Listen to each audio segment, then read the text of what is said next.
బిస్మిల్లాహిర్రహ్మానిర్రహీం.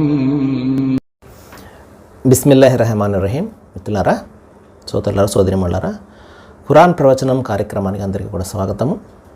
దివ్య ఖురాన్ యొక్క సందేశాన్ని మనం వింటున్నాము. ప్రతిరోజు కూడా ఒక వాక్యం యొక్క వివరణ మనం ప్రతిరోజు కూడా వింటున్నాము. దైవం మనందరి వినడాన్ని, సమయాన్ని వెచ్చించడాన్ని స్వీకరించుగాక, మనందరికీ కూడా సన్మార్గాన్ని చూపించుగాక, వింటున్నటువంటి విషయాలను ఆకళింపు చేసుకుని మన జీవితంలో వీటిని అనుసరించే సద్భాగ్యాన్ని మన అందరికీ కూడా ప్రసాదించుగాక. ఈ రోజున ఒక చక్కటి విషయం మనం తెలుసుకుందాము. 19వ అధ్యాయం 36వ వాక్యంలో దైవం యొక్క ఒక ప్రవక్త, గొప్ప ప్రవక్తలో ఒక ప్రవక్త అయినటువంటి క్రీస్తు యేసు ఇచ్చినటువంటి సందేశాన్ని ఆయన తెలియజేస్తున్నారు. క్రీస్తు యేసు మానవాళికి ఒక సందేశాన్ని ఇచ్చారు. ఏం సందేశం ఇచ్చారు? రబ్బీ వ రబ్బకుముల్లా, ప్రజలారా మీకు నాకు దైవం ఒక్కడే, కాబట్టి ఫఅబుదు, ఆయనకు మాత్రమే మీరు ఆరాధన చెయ్యండి. హాజా సిరాత ముస్తకీం, ఇదే రుజు మార్గము. ఇదేంటండి, చాలా గొప్ప విషయం చెప్తున్నారు, మేము ఇప్పుడే వినలేదు. లేదండి, బైబిల్ గ్రంథంలో కూడా ఈ సందేశం అన్నది. బైబిల్ గ్రంథంలో సేమ్ ఇదే సందేశాన్ని క్రీస్తు యేసు ఇస్తున్నారు. మీ తండ్రియు నా తండ్రియు, మీ దేవుడును నా దేవుడు అయిన వాని వద్దకు నేను ఎక్కిపోతున్నాను. ఆ దేవుడు మీ దేవుడే కాదు, నా దేవుడు కూడా. ఆ తండ్రి మీ తండ్రే కాదు, నా తండ్రి కూడా.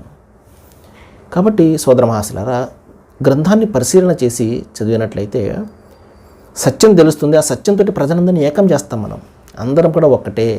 విశ్వ మానవ సౌభ్రాతత్వం, వసుదైక కుటుంబం. మనమందరం కూడా, మన కుటుంబ పెద్ద ఆ సృష్టి ప్రభువు, మనమందరం కూడా కుటుంబ సభ్యులము. దైవ ప్రవక్త అది చెప్పారు. దైవం ఈ విధంగా తెలియజేస్తున్నట్టు, నా కుటుంబంలో ఎవరి పట్లనైతే మీరు సద్భావన కలిగి ఉండి మంచి చేస్తారో వారికి నేను మంచి చేస్తానని చెప్పేసి. దైవ కుటుంబం మనమందరం కూడా, మనమందరం కుటుంబ సభ్యులం. మనందరి కుటుంబ పెద్ద మన తండ్రి దైవం, సృష్టి ప్రభువు.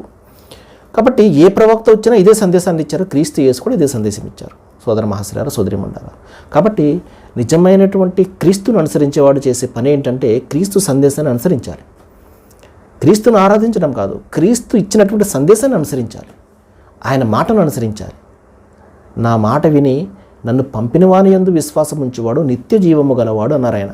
నా మాట వినండి. మీరు నన్ను ఎవరైతే పంపారో, ఆ సృష్టి ప్రభు ఎవరైతే ఉన్నారో ఆయనను విశ్వసించండి అని చెప్పడం జరిగింది.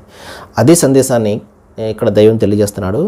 నీకు నాకు, అంటే మీకు నాకు కూడా ప్రభు, ఆ సృష్టి ప్రభు అల్లాహే, దైవమే, యెహోవాయే, తండ్రే. కాబట్టి ఆయనకు మాత్రమే ఆరాధన చేయండి. ఇదే సందేశాన్ని బైబిల్ గ్రంథంలో కూడా మనం చూస్తాము. రండి, ఇస్లాంలో తెలుసుకుందాము. వాకిరుద్దావాన అనిల్ హమ్దులిల్లాహి రబ్బిల్ ఆలమీన్. జజాకల్లాహు.